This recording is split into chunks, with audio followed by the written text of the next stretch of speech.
کا چہرہ کون سا ہے اور صدیق کا چہرہ کون سا ہے. یہ حالت ہو گئی. حضور کی محبت عشق میں آپ کی جو شکل و شباہت تھی وہ بھی چینج ہو کے رہ گئی تھی.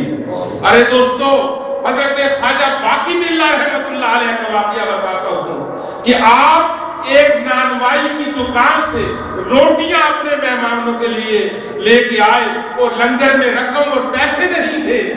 جب جس وقت لنگر میں نذرانہ آیا تو کہا اس نانوائی کو بلاؤ یہ اپنے پیسے لے کے چلا جائے.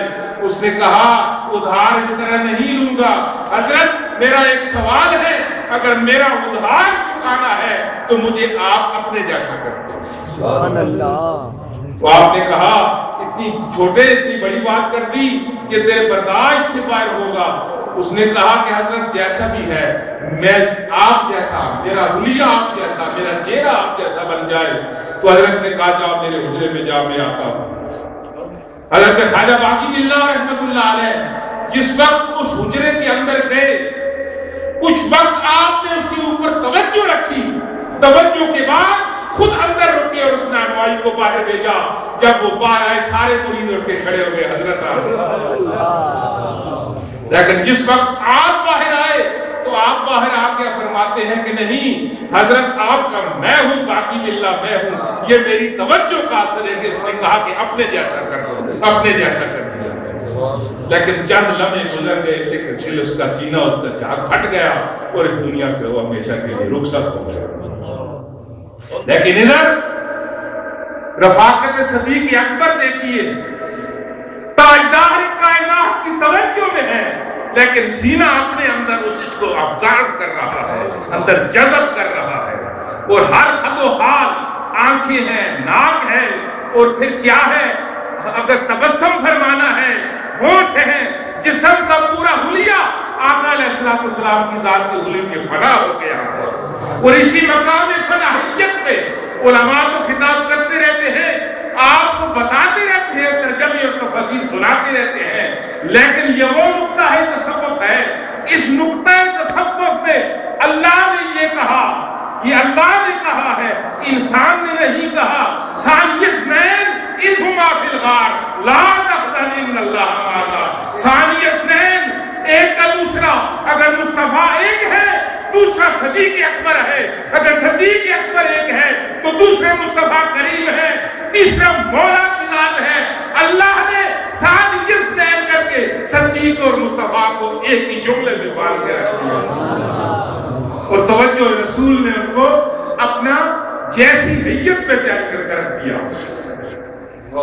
لوہا ٹھنڈا ہوتا ہے، رنگ کا بھی کالا ہوتا ہے، لیکن جب اسے آگ میں رکھا جائے نا، چند لمحے گزر جائے نا، پھر اس کا رنگ آگ جیسا ہوتا ہے.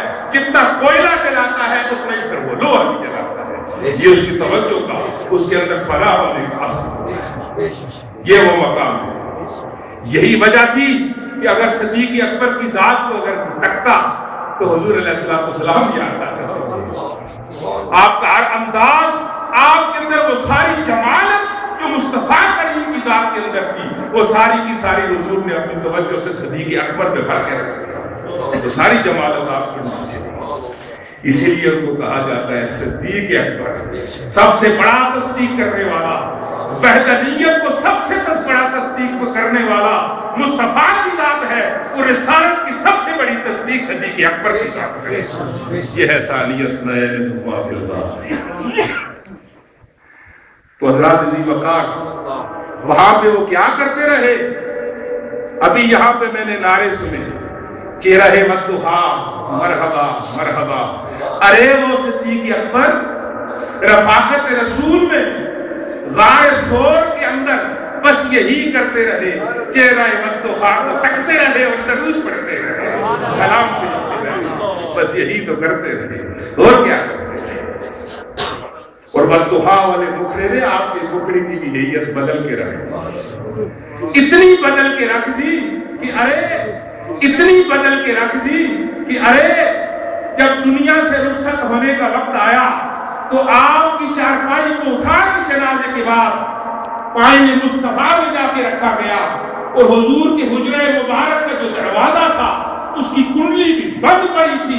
کہا بس اتنا کہنا حضور غلام آ گیا ہے، حکم کیا ہے، جب چارپائی کو لا کے رکھا گیا آواز آئی دی، جب سوال کیا سائل کی طرح یا رسول اللہ صدیق اکبر رخصت ہو گئے ہیں، آپ کی ذات کا حکم کیا ہے، پر جواب آیا کہ میرے یار غار کو یار مزار کی جس بددعا والے مکڑے نے اس کے چہرے کو اتنا چمکایا کہ ہمیشہ اپنے پہلو میں اپنے ہی ساتھ رکھیے۔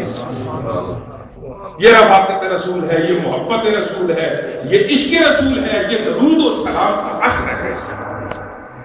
اب سمجھ آئی کہ ہم اللہ کے ولی کی بارگاہ میں آ کے ہم گھر بیٹھ کے بھی درود پڑھ سکتے ہیں، سلام بھیج سکتے ہیں، لیکن جب رفاقت اولیاء ہو اور درود و سلام ہو، ولادت میلاد مصطفیٰ کی رات ہو، یہاں سے جب یہ بنڈل باندھ کے اس بارگاہ میں بھیجے جائیں گے کہ کچھ اور ہی شان ہو حضرات عظیم وقار، حضور علیہ السلام کی ذات اقدس کائنات کی ہر چیز آپ کی ذات اقدس پہ ضرور بھیجتی ہے، یہاں تک جمادات کے اندر پتھر بعض اوقات ہمیں ان کی ضرورت بوقت جنابت اجابت پڑتی ہے۔ فقہاء لکھتے ہیں جو پتھر ٹوٹا ہوا ہو وہ مردہ ہوتا ہے، جو سالم پتھر ہو راؤنڈنگ سٹون جسے ہم کہہ سکتے ہیں، اس کو جب اگر تم اس کام کے لیے استعمال کرو تو 3 بار ذرا زمین پہ اسے ٹکرا دو، اس لیے کہ وہ جو صلاح کہہ رہا ہے اسے بند کر دو۔ اسی طرح جناب حضرت مولا علی شیر خدا کرم اللہ تعالی وجہ الکریم، اسد اللہ الغالب، مظہر العجائب، شہنشاہ ولایت، منبع ولایت، ابو الفقر، فقر کا باپ، آپ کی ذات اقدس اس حدیث کے راوی ہیں کہ مصطفیٰ کریم کی ذات جس وقت آپ کی ذات اقدس گزر رہے تھے، حضرت علی فرماتے ہیں کہ میں نے سنا کہ حضور علیہ السلام کے اوپر رستے کے درخت بھی جھوم جھوم کے سلام پیش کر رہے تھے، پتھر سلام پیش کر رہے تھے۔ اس حدیث کے حضرت علی راوی ہیں شیر خدا، اور حدیث کیا ہے؟ لا شجر ولا حجر قال الا الصلاۃ والسلام علیک یا رسول اللہ۔ کوئی پتھر اور کوئی درخت ایسا باقی نہیں بچتا تھا جو بڑھ کے مصطفیٰ کریم پہ درود و سلام نہ پیش کرے۔ حضرت علی فرماتے ہیں میں نے زبان حال سے پوچھا، ہمارے تو رسول ہے، مرسل انسانیت ہے، بشری لباس میں مبعوث ہوئے ہیں، ہمارا تو حق بنتا ہے، ہم امتی ہیں، درود و سلام بھیجیں۔ اے پتھر ہو، اے شجر و حجر، اے درخت ہو، تم کیسے یہ سلام اور درود بھیجتے ہو، کس نسبت سے پیش کرتے ہو؟ تو حضرت علی فرماتے ہیں انہوں نے مجھے جواب دیا کہ ہمیں اس انسانیت نے، اس آدمیت کی دنیا نے پامال کر کے رکھ دیا، مصطفیٰ آئے ہمیں بھی کمال عطا کر کے رکھ دیا۔ آج یہی وجہ ہے قرآن پاک اٹھائے، یخرج منہما اللؤلؤ والمرجان، وہاں مرجان اور یاقوت جو پتھر ہیں ان کے تذکرے قرآن میں ہے۔ سورہ حجر اس کا معنی ہی پتھر ہوتا ہے، پتھر کے نام پہ قرآن پاک میں صورت موجود ہے۔ سورہ راحت آسمان کے اندر جو بجلی کڑکتی ہے اس کڑک کے نام پہ بھی اللہ نے صورت کو بھیجا۔ قرآن میں ان چیزوں کو اللہ نے شان اور عظمت بخش دی اور اپنے کلام کا حصہ بنا دیا۔ یہ کس کی کمال تھی؟ یہ مصطفیٰ کریم کی ذات اقدس کی کمال تھی۔ اور پھر مصطفیٰ کریم کی اقدس کی شان کی کمالات کا ظہور کیسا ہوا؟ جب مبعوث رسالت مآب اسی رات دنیا میں تشریف لے آئے، اس لیے ہم میلاد مناتے ہیں۔ حضرات عظیم وقار، بعثت محمدیہ صلی اللہ علیہ وسلم اس رات کی کائنات کی تاجدار دنیا میں تشریف لائے اور درود مصطفیٰ کریم کی ذات اقدس کی بعثت اس کے بعد جو لاگو ہوا وہ مومنین اور مومنات کے ہوا۔ لیکن درود حضور علیہ السلام پہ کب سے ہے؟ درود حضور علیہ السلام کی ذات پہ، یہ سلام آپ کی ذات پہ کب سے ہے؟ جب سے نہ کب تھا نہ مصطفیٰ کی بعثت ہوئی تھی، بس خدا تھا، اور جس پہ پڑھا جاتا تھا وہ نور مصطفیٰ۔ سبحان اللہ، نعرہ تکبیر، اللہ اکبر، نعرہ رسالہ، یا رسول اللہ، نعرہ رسالہ، یا رسول اللہ۔ اس وقت صرف خدا تھا، فرشتے بھی نہیں تھے، ایک وقت وہ تھا، صرف ذات احدیت تھی، وہ اپنے احدیت میں، وحدت میں، مہدیت میں حضور پہ درود بھیجتی تھی۔ پھر اس نور کی ذات اقدس کی توجہ سے جب نور مصطفیٰ بنا، پھر حضور نے کیا کہا؟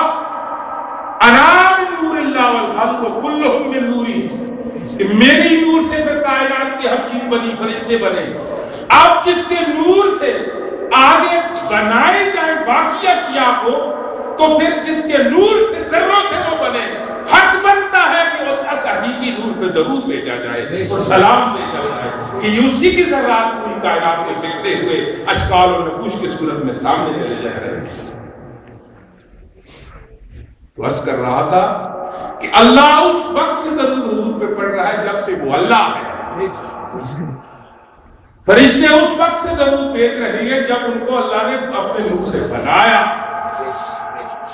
اور ہمیں اس وقت کہا کہ تم پہ میں احسان کر رہا ہوں، مصطفیٰ تمہیں دے رہا ہوں۔ آج کی رات بعثت ہو رہی ہے، یہی میلاد ہے، تمہیں دے دیا۔ ارے مومنو، جو میں کر رہا ہوں میرے فرشتے کر رہے ہیں، تم بھی وہی سلام و درود پڑھنا شروع کرو۔ یہ میلاد مصطفیٰ ہے، یہ محبت رسول کا تقاضا ہے۔ کیا آج کی رات اللہ مصطفیٰ کا درود نہیں پڑھ رہا ہو؟ ارے ہم تو یہاں پہ زمین پہ بیٹھے، خاکی انسان یہاں بھی بیٹھ کے درود پڑھ رہے ہیں، وہ تو ملاح الاعلیٰ کی بلندی پہ نوریوں میں بیٹھ کے درود پڑھ رہا ہے۔